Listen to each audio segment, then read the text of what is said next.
The Big Ten rolling out the red carpet for Michigan to go to Indianapolis in December. Welcome into the Voice of College Football. Appreciate you stopping by for the best in discussion, debate, and analysis as we look at some of the trends and oddities concerning the 2025 schedule. Check out the previous video looking at the comparisons of Oklahoma and Texas SEC scheduling.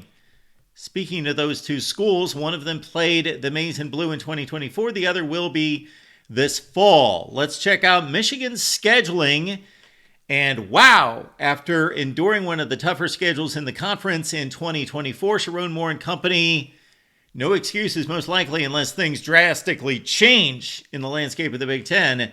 They have an easy path to Indianapolis. Let's check it out. First, let's go back to what this schedule looked like in 2024 based on the 2023 results.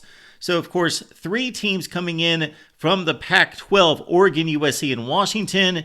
Those three schools went 22-5 in conference play in the Pac Conference.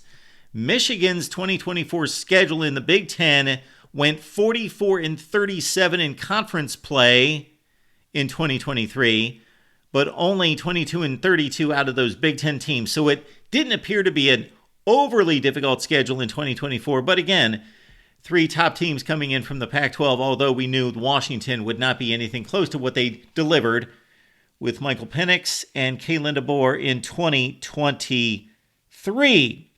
All right, so the way it played out for Michigan in 2024, that schedule went 48-33. So the 9 teams that they played in the Big Ten, 48-33 in conference play.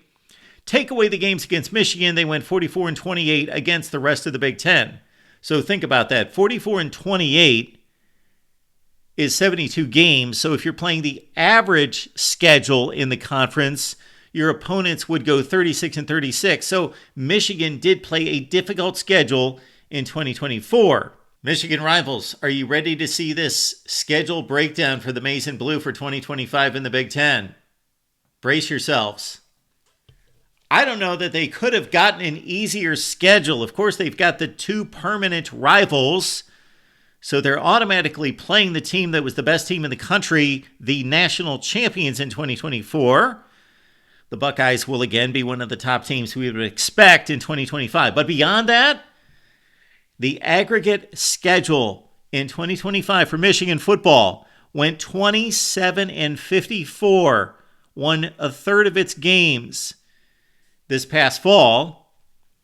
That is the easiest schedule in the Big Ten.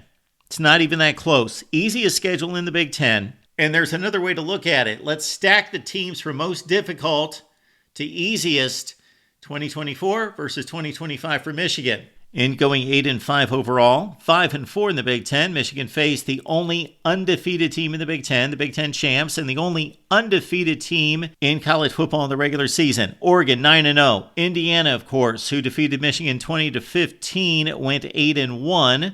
Ohio State was only the third best team by record in the conference that Michigan played at 7-2. Illinois beat Michigan by 2 touchdowns, 21-7, and pulled off one of the better comebacks in college football, rising from 5-7 to 10-3, 6-3 in the Big Ten. Minnesota was a tough out for Michigan.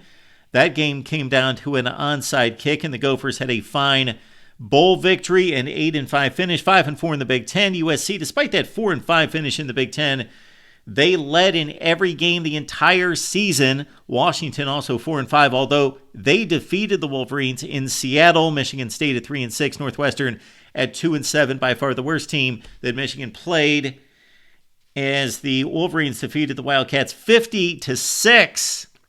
So Michigan played 5 teams in 2024 in the Big Ten that were above 500, plus USC at 4-5 and Washington 4-5, decent teams. In 2025, Michigan will play only Ohio State, 7-2. That's the only above 500 team from 2024 that Michigan will play, and they play the Buckeyes at home. USC and Washington, 4-5. Nebraska, Wisconsin, look at that glut of 3-6 teams. Michigan State, Northwestern at 2-7. Michigan is playing 3 teams in Northwestern, Maryland, and Purdue, who showed no pulse in 2024 in going a combined 3-24 in the Big Ten.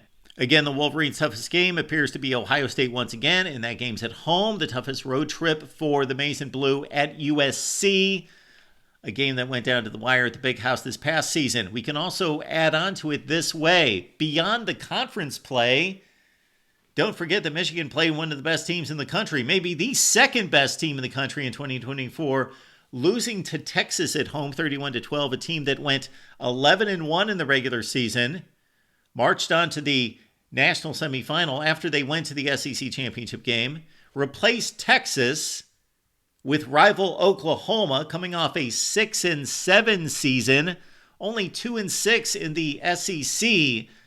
So tack that on. Forget the 2 non-conference games against a group of 5. Michigan should win those games just like they did last season. They should always win those games against group of 5 teams. So it doesn't really matter if you played the worst group of 5 teams in the world or you played like the 90th best teams in the country. 90, 130, it doesn't matter. You're Michigan, you win those games.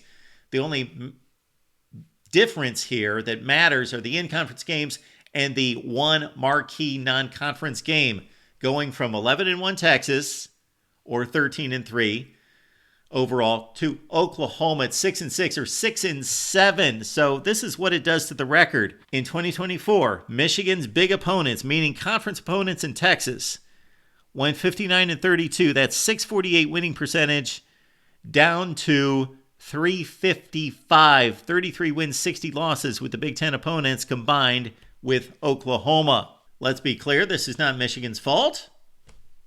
They're playing the easiest schedule in the Big Ten. Somebody's got to play the easiest schedule. Now, if you incorporated our scheduling system here at the Voice of College Football, you would not run into these issues. You would have a more balanced, equitable schedule. But as it stands, this is a year for Michigan to take advantage. I believe on the other end of the spectrum is Wisconsin, with statistically the toughest schedule in the Big Ten. And certainly Luke Fickell, after 7-6 and 5-7, does not need that. We will continue more scheduling analysis. Check out the Oklahoma-Texas video.